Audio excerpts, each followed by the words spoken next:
مومنو، اپنے آپ کو اور اپنے اہل و عیال کو اس آگ سے بچاؤ جس کا ایندھن آدمی اور پتھر ہوں گے، اور جس پر تند خو اور سخت گیر فرشتے مقرر ہیں۔ وہ کسی حکم کی جو اللہ ان کو دیتا ہے نافرمانی نہیں کرتے، اور جو حکم ان کو ملتا ہے اسے بجا لاتے ہیں۔ کافرو، آج بہانے مت بناؤ، جو عمل تم کیا کرتے تھے انہی کا تم کو بدلہ دیا جائے گا۔ مومنو، اللہ کے آگے صاف دل سے توبہ کرو، امید ہے کہ وہ تمہارے گناہ تم سے دور کر دے گا اور تم کو جنتوں میں جن کے نیچے نہریں بہ رہی ہیں داخل کرے گا۔ اس دن اللہ پیغمبر صلی اللہ علیہ وآلہ وسلم کو اور ان لوگوں کو جو ان کے ساتھ ایمان لائے ہیں رسوا نہیں کرے گا،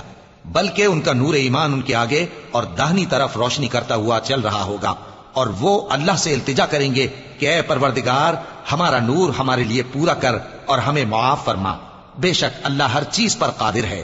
اے پیغمبر صلی اللہ علیہ وآلہ وسلم، کافروں اور منافقوں سے جہاد کرو اور ان پر سختی کرو، اور ان کا ٹھکانہ دوزخ ہے اور وہ بہت بری جگہ ہے۔